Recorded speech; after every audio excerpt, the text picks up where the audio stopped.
So what I've just done is I've just basically gone and I've picked up loads of pulp from the juices that they make in Whole Foods. That's for the compost heap.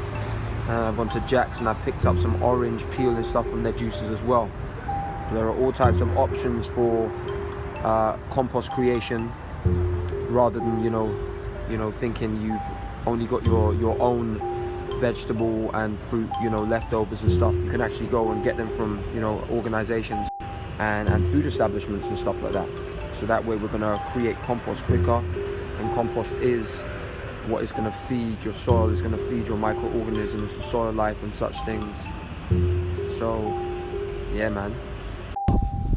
So yeah, back here I've got wood chip, I've got some plants that we had at home, some plant leaves that is, and then I've got my Whole Foods and Jack's compostables. So what I'm actually going to do is just demonstrate how the whole 2-to-1 carbon to nitrogen ratio works for composting. Wood chip is going to be our carbon, and then the rest are going to be our nitrogen. What we're doing now is we're putting our wood chip layer, which is like the first slice of bread or the equivalent, which is going to act as our carbon and our brown. And then after that, what we'll do is we'll put in our Whole Foods and Jack's bits and pieces. And next, what we've got is we've got our orange peel from Jack's, courtesy of Jack's. Thank you, Jack's. Going to put that in as our filler. This is our 1 nitrogen. We've got our Whole Foods pulp, juice pulp. Going to put that in. So this is all our filler.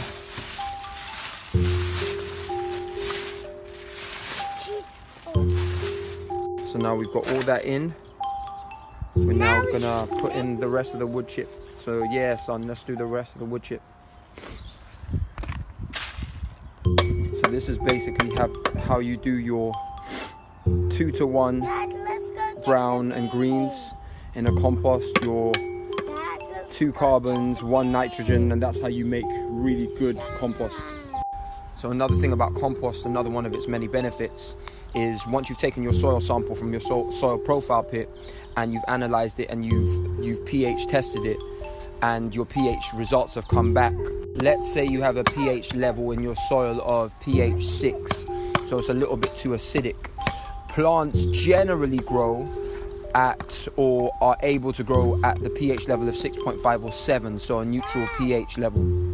Again, this is generally speaking. There are many different plant species and varieties and cultivars across the world that will thrive in really acidic soil or very alkaline soil, but generally speaking it would be pH neutral. So let's say you have a plant that you want to grow in your ground or your soil, but it actually enjoys more acidic soil, so let's say pH 5. That compost will actually act as a buffer, so in your pH 6 soil you'll actually be able to grow any crop that enjoys a pH level of 5 or thrives in a pH level of 5 all the way up to a pH level of 7. So the compost, in addition to actually providing nutrients for the soil, food for the microorganisms and soil life, what you're also going to get is a 2 pH buffer. So compost is just a ridiculously important thing for your garden, for the ecosystem, and something that should never be overlooked.